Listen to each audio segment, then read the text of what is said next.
Hello, मेरा नाम है अभिषेक और स्वागत करता हूं आप सभी का हमारे इस प्यारे से खूबसूरत से प्लेटफॉर्म पे जिसका नाम है JR कॉलेज। यार कैसे हो आप सभी लोग? आई होप आप लोग एकदम बढ़िया होंगे। ठीक है, मुझे पता है काफ़ी समय से आप लोग के लिए लेक्चर नहीं आया है। ये लेसन हम लोग ने स्टार्ट किया था हमारे 11th बायोलॉजी का, दैट इज फोटोसिंथेसिस, और थोड़ा सा ज़्यादा गैप हो गया है। ठीक है, पर कोई बात नहीं बच्चों, अभी से आई प्रॉमिस कि आप लोग को कंटिन्यू वीडियोस मिलती रहेंगी। आप लोग के लिए जितनी भी चीज़ें करेंगे हम लोग, वो सारी चीज़ें आपके लिए होंगी। एक काम आप लोग करना है, जो भी क्वेश्चंस जो भी चैप्टर्स आपके एग्जाम में आने वाले हैं, ठीक है, उसे आप कमेंट करके मुझे बताना। इस वीडियो के नीचे आप लोग कमेंट करोगे कि कौन कौन से चैप्टर्स आप लोग को मुझसे पढ़ने हैं, कौन कौन से चैप्टर्स आप लोग के एग्जाम में आने वाले हैं।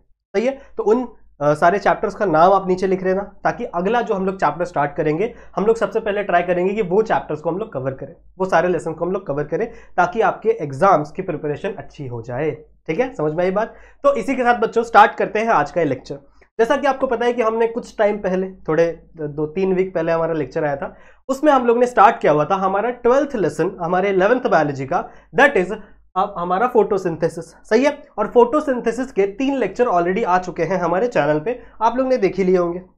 अब हम लोग बात करने वाले बच्चों लेक्चर नंबर 4 की, जहां पे हम लोग समझेंगे कि ये C4 साइकिल क्या होती है। देखो C3 साइकिल मैंने आपको पढ़ा दिया है, सही है, C3 साइकिल, लाइट रिएक्शन क्या होता है, वो सारी चीजें मैंने आप लोगों को समझा दी है। थोड़ा सा रिवीजन लूंगा मैं आप लोग का, क्योंकि काफी टाइम हो गया है लेक्चर आए हुए। ठीक है, तो थोड़ा सा हम लोग रिवाइज करेंगे कंसेप्ट को, कहां से मैंने लास्ट में स्टोरी खत्म की थी, और उस स्टोरी को आज हम लोग कंटिन्यू करेंगे इस लेक्चर के अंदर। सही बात है, ठीक है। सो लेक्चर स्टार्ट करने से पहले बच्चों, आप लोग हमारी इस एप्लीकेशन को जरूर से डाउनलोड कर लेना। ये भी आप लोगों को बता देता हूँ, इस एप्लीकेशन को आप सभी बच्चे जरूर से डाउनलोड कर लेंगे।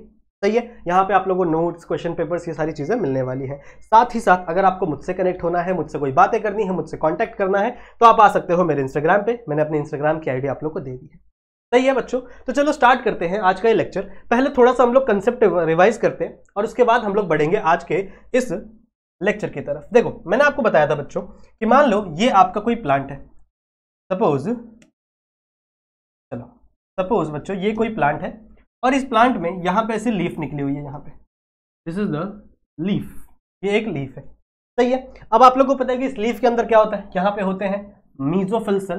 ठीक है, और इस मीजोफिल सेल के अंदर एक बहुत ही इंपॉर्टेंट सेल ऑर्गेनेली प्रेजेंट होता है, जो फोटोसिंथेसिस में हेल्प करता है। उस सेल ऑर्गेनेली का नाम है क्लोरोप्लास्ट। सही है, हम लोग क्या बोलते हैं बच्चों, क्लोरोप्लास्ट। ये बातें हम लोग ने ऑलरेडी की हुई है।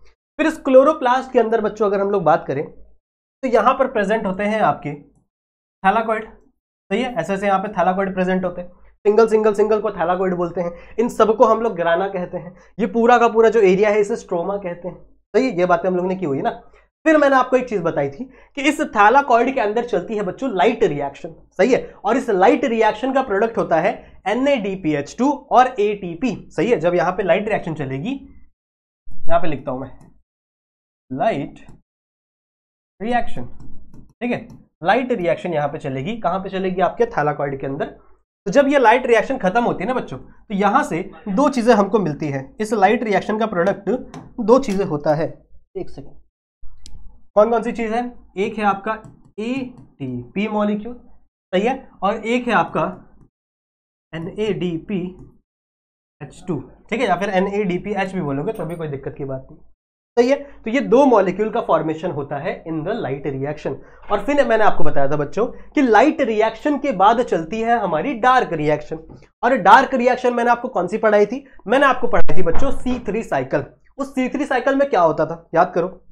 C3 साइकिल में आगे बात करते हैं हम लोग, एक पेज ले लेते हैं। ठीक है, सो मान लो दिस इज द क्लोरोप्लास्ट, और इस क्लोरोप्लास्ट में यहां पे ऐसे रखे हुए thylakoids, these are the thylakoids. सही बात है, ठीक है, और यहां पे रखा हुआ ये है आपका पूरा का पूरा स्ट्रोमा, जहां पे डार्क रिएक्शन चलने वाली है।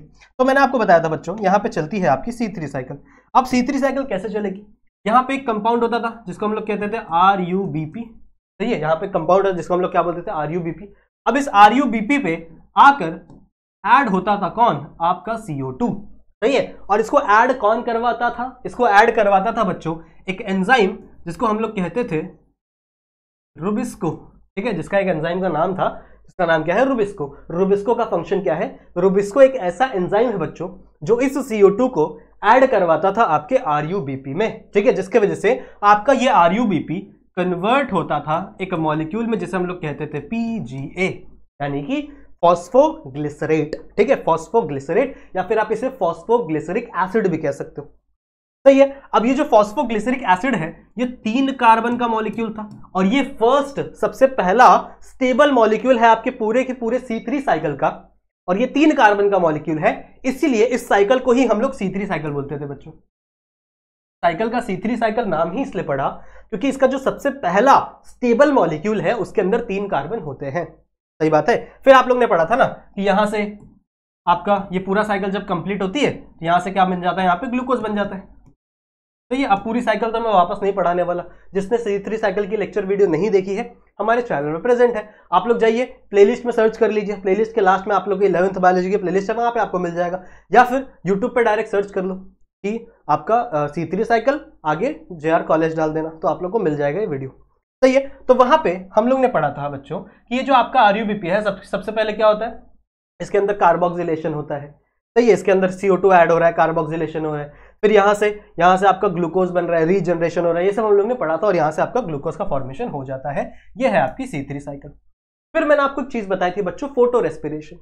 अब C3 साइकिल वाले जितने भी प्लांट है ना उनमें एक दिक्कत है, that is photo respiration. Photo respiration का मतलब क्या है, ध्यान से सुनो। जैसे बच्चों यहां पे सपोज करो कि एक आपका स्टोमेटा है, ये लीफ है, और इस लीफ के बाहर यहां पे प्रेजेंट है एक स्टोमेटा। सही है। अब इस स्टोमेटा को ओपन रहना पड़ेगा क्योंकि स्टोमेटा के वजह से ट्रांसपिरेशन होता है, आप लोग ने पढ़ा होगा ना। एक सेकेंड ना, कलर कर लो इसको थोड़ा पहले, अब सही है।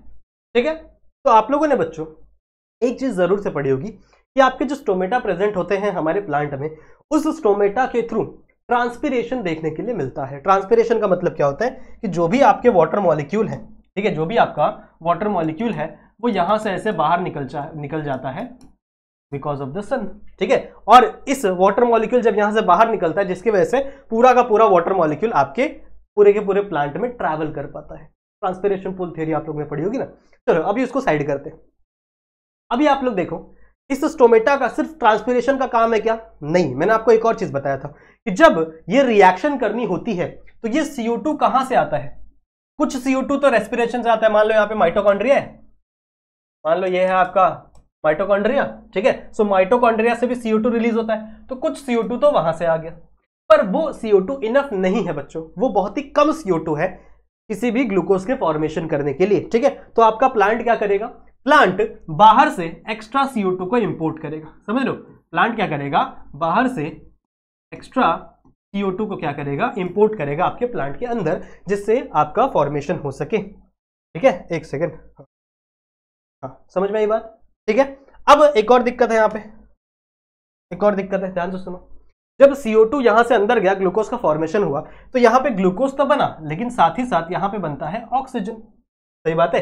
अब ये ऑक्सीजन बहुत ज्यादा क्वांटिटी में बना है, तो थोड़ा बहुत ऑक्सीजन तो आपका प्लांट रख लेगा ताकि ये माइटोकॉन्ड्रिया में जाकर रेस्पिरेशन कर सके, बिकॉज जो रेस्पिरेशन है वो ग्लूकोज के ऑक्सीजन के प्रेजेंस में होती है। जो ग्लूकोज का ब्रेकडाउन है वो ऑक्सीजन के प्रेजेंस में होगा, लेकिन यहां पे बहुत ज्यादा कॉन्सेंट्रेशन ऑफ ऑक्सीजन बनती है, जिसकी वजह से बच्चों यहां पे मोस्ट ऑफ द जो ऑक्सीजन है ना वो इसी स्टोमेटा के थ्रू यहां से बाहर भी निकल जाती है। समझ रहे हो? यहां से बाहर भी निकल जाती है। तो स्टोमेटा का काम रेस्पिरेशन के लिए, या फिर हम लोग कह सकते हैं एक्सचेंज ऑफ गैसेस के लिए भी हो रहा है। सही है, गैसेस के एक्सचेंज करने के लिए भी आपका स्टोमेटा हेल्प कर रहा है, साथ ही साथ स्टोमेटा ट्रांसपिरेशन में भी हेल्प कर रहा है। बात समझ में आई? फिर मैंने आपको केस समझाया था, देखो ये सब अभी रिवीजन ही चल रहा है क्योंकि ये सब मैंने आप लोगों को ऑलरेडी पढ़ाया है। फिर मैंने आपको समझाया था बच्चों फोटो रेस्पिरेशन के बारे में। फोटो रेस्पिरेशन एक बहुत ही खतरनाक चीज है। ठीक है, फोटो रेस्पिरेशन एक बहुत ही ज्यादा खतरनाक चीज है, बहुत ही ज्यादा खराब चीज है। क्या होता है फोटो रेस्पिरेशन? मैंने आपको समझाया था कि जब बहुत ज्यादा धूप पड़ रही हो, सपोज करो एकदम मई जून वाला टाइम है। ठीक है, मई जून वाला टाइम है और बहुत ज्यादा धूप पड़ रही है, बहुत ज्यादा, जो सूरज ज्यादा है वो अपनी पीक पर है और बहुत ही ज्यादा धूप निकल रही है। तो इस टाइम पर प्लांट नहीं चाहेगा कि वो अपना जो वाटर है, जो भी वाटर उसके पास बचा हुआ है, जो भी उसके पास वाटर रिजर्वायर बचा हुआ है, वो सब कुछ लूज कर दे। तो आपका प्लांट क्या करेगा? इस स्टोमेटा को बंद कर देगा। समझ रहे हो, इस स्टोमेटा को क्या कर देगा, बंद कर देगा। आपका स्टोमेटा कुछ ऐसा दिखने लगता है, यहाँ बना देता हूँ अलग से, कुछ ऐसा सा आपका स्टोमेटा दिखने लगता है। This is the closed stomata. सही बात है, आपका स्टोमेटा क्या हो जाएगा, बंद हो जाएगा। सही बात है। अब स्टोमेटा बंद हो गया तो प्लांट के लिए एक अच्छी चीज हो गई कि भैया वाटर लॉस नहीं होगा। अब वाटर लॉस नहीं होगा प्लांट के बॉडी के अंदर से। पर एक दिक्कत और हो गई ना, एक दिक्कत ये भी तो हो गई कि अब इस प्लांट को ना ही CO2 मिलेगा। अब ये जो CO2 यहां बाहर प्रेजेंट है ये इसके अंदर नहीं जा पाएगा, और ना ही जो ऑक्सीजन है, जो प्लांट के अंदर ऑक्सीजन प्रेजेंट हुआ है, वो इसके बाहर जा पाएगा। समझ में आ रही बात? तो जो ऑक्सीजन है बच्चों वो अंदर ही ट्रैप हो गई, जो भी ऑक्सीजन का फॉर्मेशन यहां पे हो रहा था वो ऑक्सीजन अंदर ही ट्रैप हो गई, और जो CO2 था वो बाहर ही रह गया, अब उसे अंदर नहीं लिया जा सकता। तो मतलब फोटो रेस्पिरेशन नहीं होगी, सॉरी फोटो रेस्पिरेशन बोल रहा हूं, फोटोसिंथेसिस नहीं होगी, बिकॉज हमें CO2 नहीं मिल रहा। चलो यहां तक तो कोई दिक्कत की बात नहीं। प्लांट बोलता है ठीक है मत करो फोटोसिंथेसिस, मैं जुगाड़ कर लूंगा अपना ग्लूकोज का, मैंने स्टोर करके रखा हुआ है। हद तो तब हो जाती है बच्चों जब ये आपके ऑक्सीजन का कॉन्सेंट्रेशन बढ़ने लगता है ना, जब आपके ऑक्सीजन का कॉन्सेंट्रेशन बढ़ने लगता है तो ये रिबिस्को क्या करता है पता है, ये रिबिस्को इस CO2 के जगह इस ऑक्सीजन का ऐड करवा देता है इस RUBP में। समझ रहे हो, इसीलिए इसका नाम क्या है बच्चों, देखो रुबिस्को का ही नाम है राइबुलोज बिसफॉस्फेट कार्बोक्सिलेज और ऑक्सीजनेस। ये है ना इसका फुल फॉर्म, मैंने आप लोगों को बताया था, लिख दे यहाँ पे। देखो रुबिस्को का क्या फुल फॉर्म है बच्चों, ribulose bisphosphate carboxylase and oxygenase. सही है, ठीक है। तो राइबुलोज बिसफॉस्फेट मतलब क्या, राइबुलोज बिसफॉस्फेट मतलब आपका RUBP, ठीक है। राइबुलोज बिसफॉस्फेट मतलब क्या है आपका RUBP। सही है। अब इस RUBP में आपका रुबिस्को कार्बोक्सिलेशन भी करवा सकता है और ऑक्सीजनेशन भी करवा सकता है। कार्बोक्सिलेशन मतलब आपकी नॉर्मल सी C3 साइकिल, जहां पे आपका CO2 ऐड हो रहा है आपके RUBP में। जब CO2 ऐड होगा तो वो कार्बोक्सिलेशन है। पर अगर ऑक्सीजन की कॉन्सेंट्रेशन ज्यादा हो गई, ध्यान से सुनो, अगर बच्चों ऑक्सीजन की कॉन्सेंट्रेशन कहीं ज्यादा हो गई तो ऑक्सीजन क्या होने लगता है, ऐड होने लगता है आपके RUBP में। ठीक है, इस चीज को हम लोग कहते हैं बायोलॉजी में कॉम्पिटिटिव बाइंडिंग।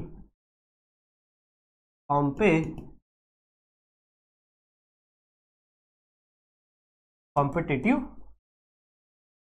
बाइंडिंग, ठीक है। इसका मतलब क्या है कि जिसका कॉन्सेंट्रेशन ज्यादा होगा, जिसका कॉन्सेंट्रेशन ज्यादा होगा वो बाइंड कर जाएगा आपके RUBP के साथ। सही है, जैसे यहां पे RUBP पड़ा हुआ है, RUBP पड़ा हुआ है, ठीक है। तो अगर CO2 का कॉन्सेंट्रेशन ज्यादा होगा तो CO2 इसके साथ बाइंड कर जाएगा, अगर ऑक्सीजन का कॉन्सेंट्रेशन ज्यादा होगा तो ऑक्सीजन इसके साथ बाइंड कर जाएगा।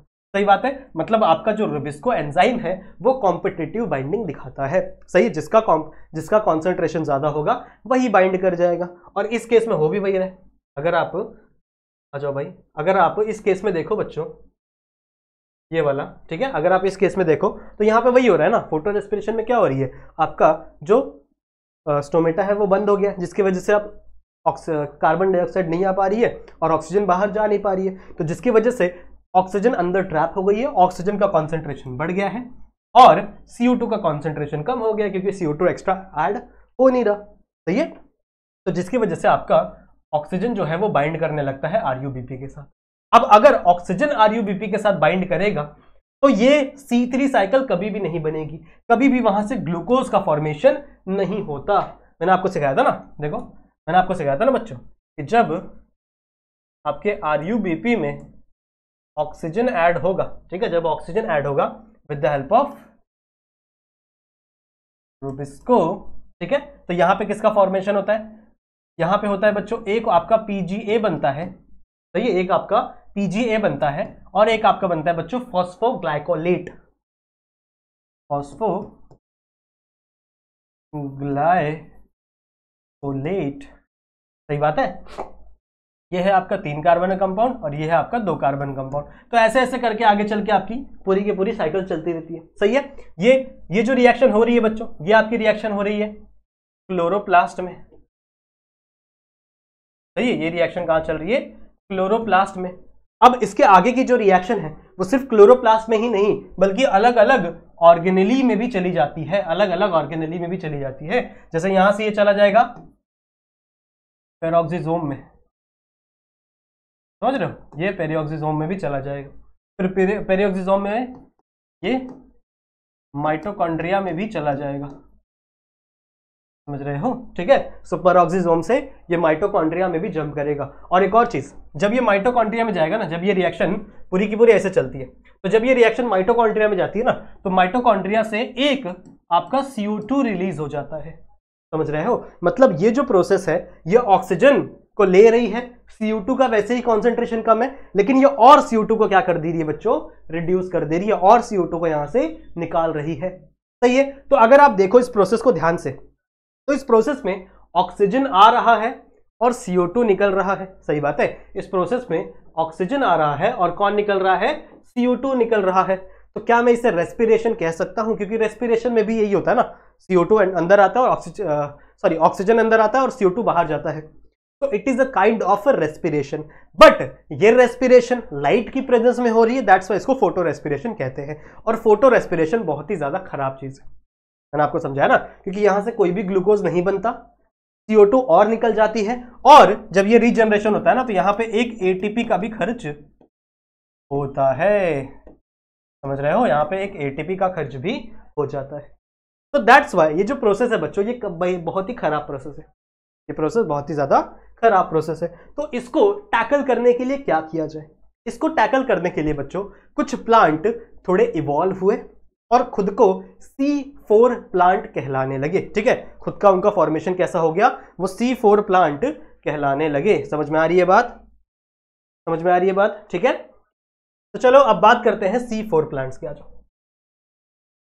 कहां गया, हाँ चलो, अब हम लोग बात करते हैं बच्चों C4 प्लांट या फिर C4 साइकिल की, ठीक है, जिसे हम लोग हैच स्लैक पाथवे भी कहते हैं। अब मैंने आपको एक चीज और बताई थी कि जो भी प्लांट C4 साइकिल करेगा,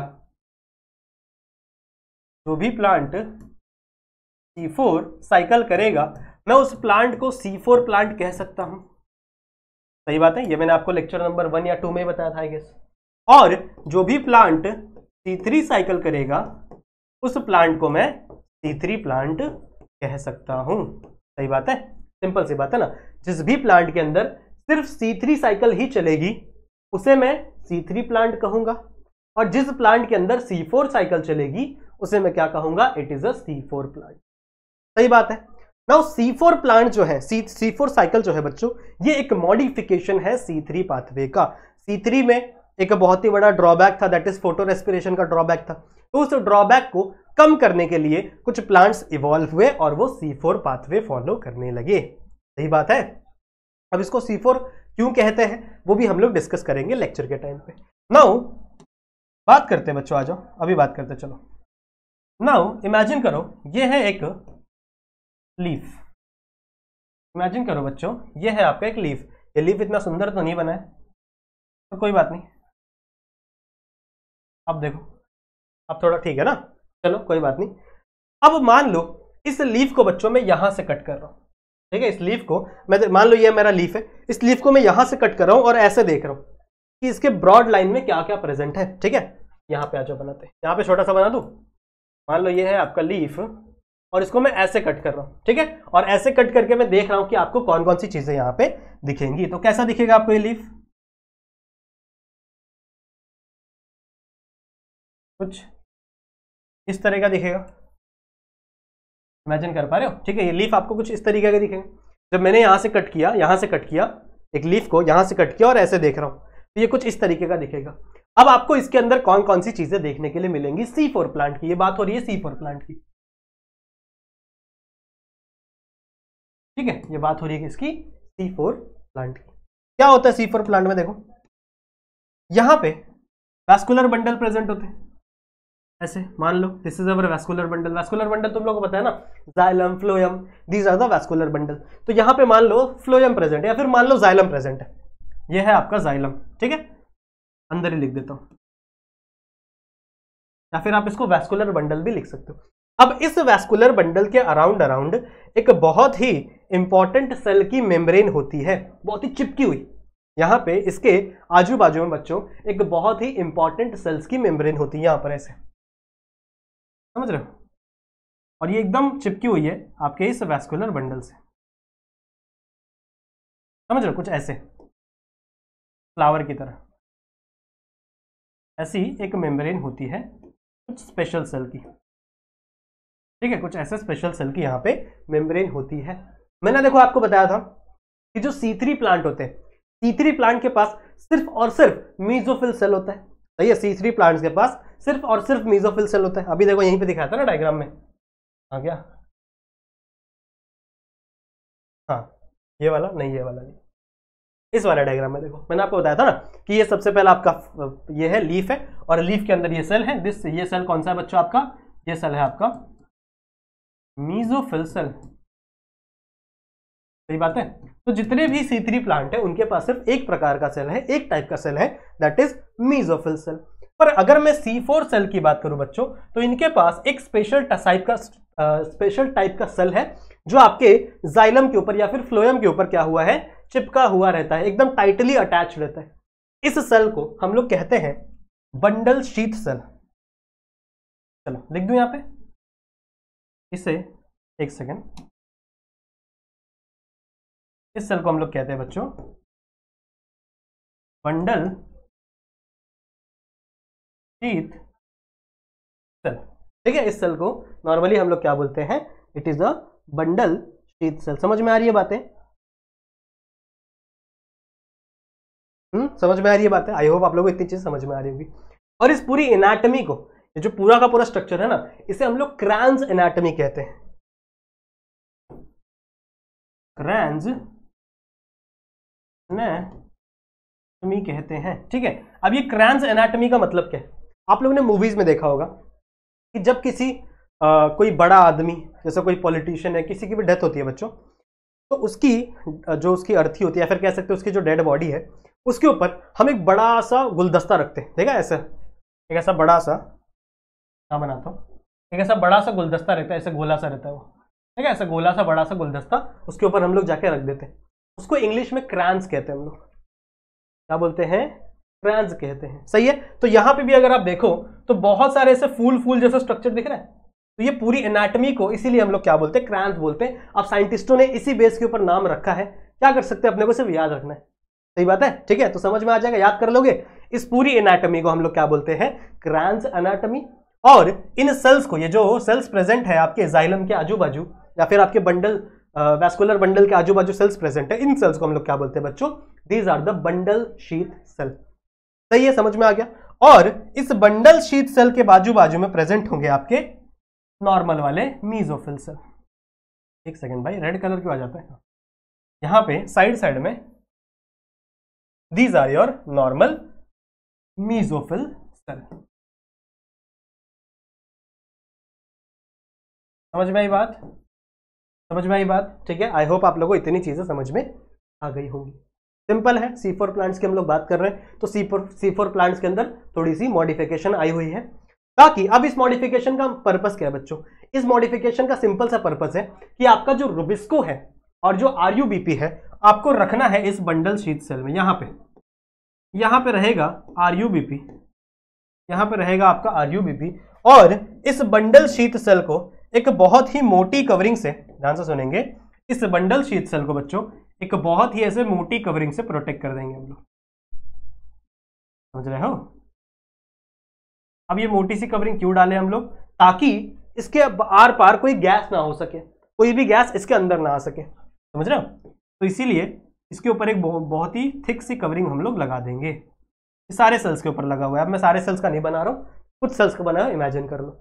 सही है? तो सिंपल सा स्ट्रक्चर है, समझ में आ गया आप लोग को? इसके अंदर प्रेजेंट है हमारा रुबिस्को और RUBP, और बाहर साइड में क्या लगा दिया है मैंने? एक बहुत ही मोटी सी कवरिंग लगा दी है, जिस कवरिंग के थ्रू, जिस कवरिंग को पास करके आपका ऑक्सीजन ट्रैवल ना कर पाए, आपका जो ऑक्सीजन है वो ट्रैवल ना कर पाए। अगर ऑक्सीजन ट्रैवल नहीं करेगा तो रुबिस्को उसके साथ बाइंड नहीं होगा, और अगर रुबिस्को उसके साथ बाइंड नहीं होगा बच्चों, तो आपका फोटो रेस्पिरेशन नहीं होगा, आपकी फालतू से प्रोसेस नहीं चलेगी। पर सवाल यह है कि भैया अगर कोई भी गैस नहीं जा सकती, अगर ऑक्सीजन नहीं जा सकती तो कार्बन डाइऑक्साइड कैसे जाएगा, because carbon dioxide is also gas ना। तो वो भी हम लोग समझेंगे। अभी मेरे को बता दो क्या लाइव तो नहीं चल रहा, पर अभी आप लोग कमेंट सेक्शन में जरूर बताना कि आपको इतनी चीजें समझ में आई हैं या नहीं। सही बात है, समझ में आ गया? रिपीट कर दो एक बार। देखो सिंपल सी चीज है, आपके C4 प्लांट के अंदर मॉडिफिकेशन हुई है, ऐसा हम लोग लिख सकते हैं कि दे आर मॉडिफाइड, दिख रहा है ना आप लोग को, they are modified C3 plant. सही है, C3 प्लांट्स के अंदर बच्चों कुछ मॉडिफिकेशन हुई है, जिस मॉडिफिकेशन की वजह से इनके अंदर फोटो रेस्पिरेशन नहीं होती। इस फोटो रेस्पिरेशन को अवॉइड करने के लिए ही ये मॉडिफिकेशन की गई है। सही बात है। क्या है मॉडिफिकेशन में? C3 प्लांट में सिर्फ मेसोफिल सेल्स प्रेजेंट होते थे, इनके अंदर कुछ नए सेल्स आ गए हैं। कहां पे लगे हुए हैं ये सेल्स? आपका जो जाइलम है या फिर कोई भी वैस्कुलर बंडल है, आप कोई भी वैस्कुलर बंडल कह सकते हो, जाइलम या फ्लोएम, ठीक है। तो इसके अराउंड यहाँ पे कुछ नए सेल्स लगे हुए हैं, कुछ एक्स्ट्रा सेल्स लगे हुए हैं। इन सेल्स को हम लोग कहते हैं बंडल शीथ सेल। और इस पूरी एनाटॉमी को, इस पूरे स्ट्रक्चरल फॉर्मूला को, स्ट्रक्चरल चीज को हम लोग क्या बोलते हैं बच्चों? क्रैन्स एनाटॉमी। ठीक है, इसे हम लोग क्या बोलते हैं? क्रैन्स एनाटॉमी। अब यहां पर कैसे होगा एक्चुअल में, देखो ध्यान से, आ जाओ समझते हैं। अब कैसे एक्चुअल में यहां पर C4 साइकिल चलती है, ध्यान से सुनेंगे, समझ में आएगा। तो मान लो मैं ऊपर बनाता हूं, यहां पर मैं बनाता हूं बच्चों मेरे mesophyll cell, this is my mesophyll cell.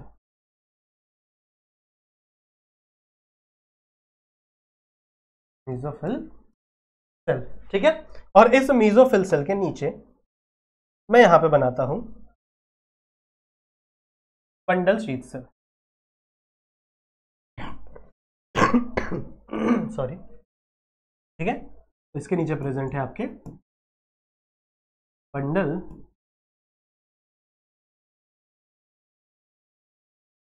Sheath cell. सही बात है।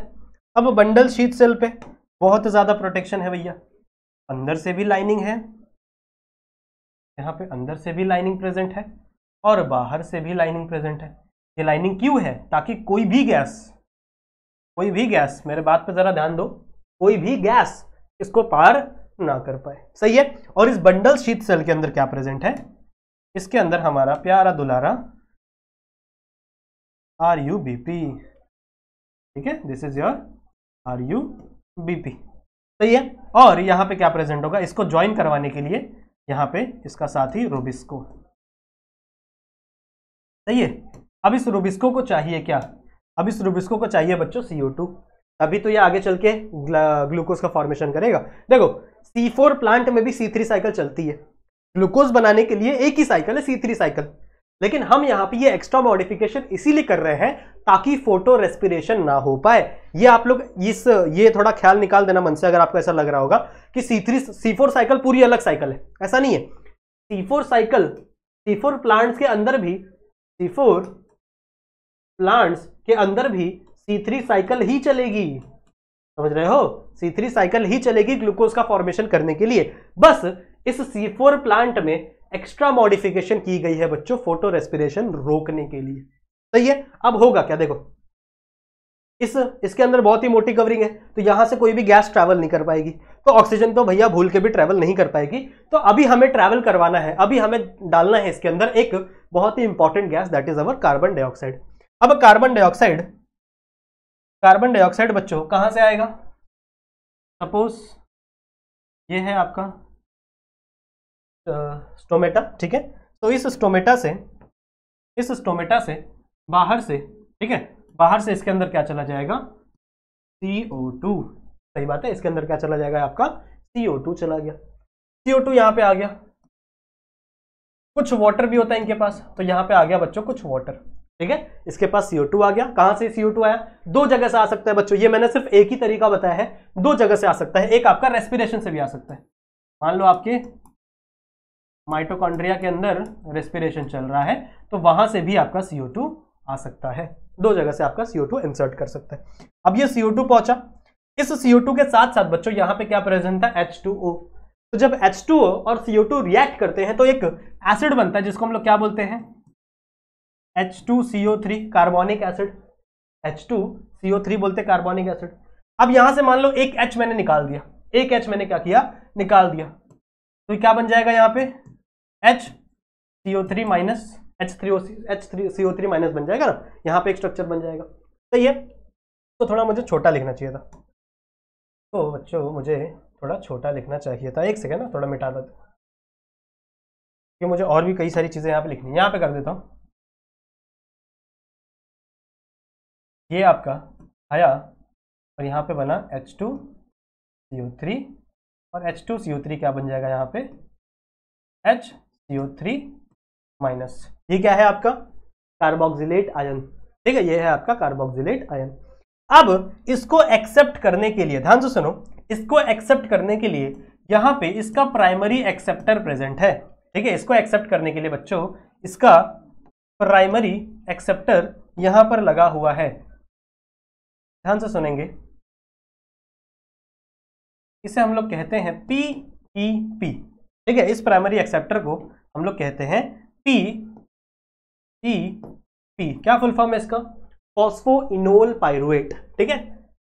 इसका फुल फॉर्म हम लोग आगे लिख देंगे, आगे एक पेज बनाते हैं तो अच्छे से फुल फॉर्म लिखते हैं सारे। तो PEP क्या फुल फॉर्म है इसका, फॉस्फोइनोल पाइरुवेट, सही बात है, ठीक है। फॉस्फोइनोल पाइरुवेट इसका फॉर्मेशन होता है आपके इन सेल्स के अंदर। सिंपल है, सिंपल है, ठीक है। अब ये फॉस्फोइनोल पाइरुवेट कहां पे प्रेजेंट है, आपके मीजोफिल सेल में। इस मीजोफिल सेल में जहां पे आपका ये PEP प्रेजेंट है ना, इस PEP में ऐड होगा आपका HCO3 माइनस, ठीक है। कौन ऐड होगा यहाँ पे आपका HCO3 माइनस। इसको ऐड कौन करवाता है, एक एंजाइम ऐड करवाता है बच्चों, जिसे हम लोग कहते हैं पेप्केज, ठीक है। एक एंजाइम ऐड करवाते हैं, जिस एंजाइम को हम लोग क्या बोलते हैं, पेप्केज एंजाइम। अब ये जो PEP है ये 3 कार्बन कंपाउंड है, ध्यान से सुनेंगे, ये जो PEP है बच्चों ये 3 कार्बन कंपाउंड है, और जैसे ही इसमें HCO3 ऐड होता है, एक कार्बन एक्स्ट्रा ऐड होता है, ये फॉर्म कर देता है OAA। अब ये तुम लोग को याद करना ही पड़ेगा, OAA फॉर्म कर देता है। OAA का फुल फॉर्म है बच्चों ऑक्सैलो एसिटिक एसिड, या फिर आप इसे ऑक्सैलो एसिटेट भी कह सकते हो, समझ में आ रही बात, दोनों आप इसे कह सकते हो। तो एक है आपका OAA यानी आपका ऑक्सैलो एसिटेट, सही है ना। एसिटेट और एसिटिक एसिड में फर्क पता है ना आप लोग को, सिर्फ एक H को निकालना है, एक H रिमूव हो गया। एसिड, एसिड का काम क्या है, H को रिमूव करना ना। एसिड जो है वो प्रोटॉन को डोनेट करता है, फिजिक्स केमिस्ट्री पढ़ा होगा आप लोग ने। तो यहां पे अगर आप प्रोटॉन डोनेट कर दोगे तो नाम एसिड से चेंज होकर एसिटेट हो जाएगा। तो OAA का मतलब क्या है, ऑक्सैलो एसिटेट, सही बात है, समझ में आ गया। अब ये जो ऑक्सैलो एसिटेट है ये कितने कार्बन का कंपाउंड है बच्चों, ये है 4 कार्बन कंपाउंड। कितने कार्बन कंपाउंड है ये, 4 कार्बन कंपाउंड है। और इस पूरे साइकिल में जो सबसे पहला कंपाउंड, सबसे पहला स्टेबल कंपाउंड बना है वो 4 कार्बन का कंपाउंड है। दैट्स वाई इस साइकिल को हम लोग क्या कहते हैं बच्चों, दैट्स वाई इस साइकिल को हम लोग कहते हैं C4 साइकिल। समझ में आया इसका नाम C4 क्यों है, समझ में आया इसका नाम C4 क्यों है, क्योंकि जो सबसे पहला एक हम लोग कह सकते हैं स्टेबल प्रोडक्ट का फॉर्मेशन हुआ है आपके पूरे के पूरे साइकिल में, वो 4 कार्बन का है। That's why it is a C4 cycle. याद करो C3 में क्या था, C3 में सबसे पहला स्टेबल कंपाउंड बनता था PGA, फॉस्फोग्लिसरेट, और फॉस्फोग्लिसरेट 3 कार्बन का कंपाउंड था। दैट्स व्हाई उसको C3 साइकिल बोलते थे। समझ रहे हो, C3 साइकिल क्यों बोलते थे, क्योंकि जो सबसे पहला स्टेबल कंपाउंड बनता था वो 3 कार्बन का था। यहां पे इस कंडीशन में जो सबसे पहला स्टेबल कंपाउंड बन रहा है वो 4 कार्बन का है। That's why it is a C4 cycle. सही बात है, समझ में आ गई बात, इतनी चीजें समझ में आ गई। अब यहां से देखो सिंपल है, अब यहां पे सिंपल है, देखो अब यहां पे बच्चों ये जो OAA है, ये जो OAA है ये कन्वर्ट होता है बच्चों मैलेट में। ये किस में कन्वर्ट होता है, आपका मैलेट में। And malate also it is a 4 carbon compound. Malate भी क्या है बच्चों, 4 कार्बन कंपाउंड है। अब मैंने आपको एक चीज बताई थी कि ये जो आपकी वॉल है, ये जो आपकी वॉल है, इस वॉल से कोई भी गैस पास नहीं हो पाती, तो ये कोई भी गैस यहां से ट्रांसफर नहीं कर सकती। गैस ट्रांसफर नहीं कर सकती बच्चों, पर कोई भी कंपाउंड ट्रांसफर हो सकता है। ठीक है, गैस ट्रांसफर नहीं हो सकती पर कोई भी कंपाउंड यहां पे ट्रांसफर हो सकता है। तो ये जो मैलेट है ना, ये यहां से ट्रांसफर हो जाएगा बच्चों आपके बंडल शीट सेल में। सही है, तो यहां पे आ गया आपका मैलेट। समझ में आई बात? ठीक है, यहां पे किसका फॉर्मेशन हो गया? आपके मैलेट का फॉर्मेशन हो गया। क्लियर है, समझ में आ गया? Now this malate is 4 carbon compound. अब ये मैलेट का होगा बच्चों डी कार्बोक्सिलेशन। ठीक है, अब ये मैलेट का क्या होगा? D carboxylation. मतलब डी कार्बोक्सिलेशन का मतलब क्या है कि ये रिलीज कर देगा यहां से CO2। अब ये 4 कार्बन का कंपाउंड था, 1 कार्बन का कंपाउंड इसने लूज कर दिया, तो अब ये कितने कार्बन का कंपाउंड बनेगा? 3 कार्बन का ना। ठीक है, नाउ इट बिकम पाइरुवेट। अब ये क्या बन जाएगा बच्चों? पाइरुवेट बन जाएगा। Now pyruvate is a 3 carbon compound, और ये पाइरुवेट वापस रीजनरेट हो जाएगा PEP में। समझ में आया? ये पाइरुवेट वापस रीजनरेट हो जाएगा आपके PEP में, और इस रीजनरेशन में एक ATP लगेगी। सही है, तो यहां पे आपको एक ATP का खर्च दिखाना ही पड़ेगा। अब देखो ये डायग्राम थोड़ा सा खिचपिच हो गया है, थोड़ा सा यहाँ पे बहुत ही ज्यादा मैंने खिचड़ी मचा दिया, तो आप लोगों को समझ में नहीं आ रहा होगा ना।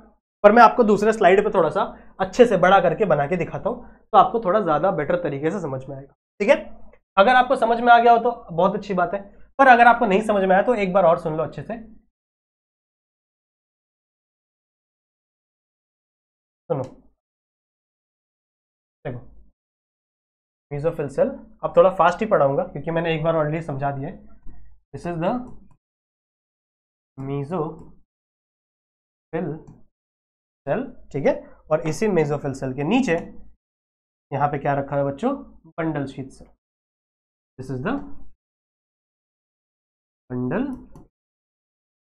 Sheet cell. ठीक है, कभी कभी स्पेलिंग गलत हो जाती है, देख लेना ध्यान से। क्या बोला मैंने? मेसोफिल सेल में सबसे पहले आएगा आपका CO2, ये आएगा H2O के साथ। तो जैसे ही आपका ये H2O के साथ रिएक्ट करेगा बच्चों, क्या फॉर्म कर देगा? ये सीधा लिख रहा हूं मैं HCO3 माइनस। ठीक है, HCO3 माइनस यानी आपका कार्बोक्सिलेट आयन। फिर ये कार्बोक्सिलेट को कौन रिसीव करेगा? PEP यानी आपका फॉस्फो इनॉल पाइरुवेट। सही बात है, ये इसको ऐड करेगा,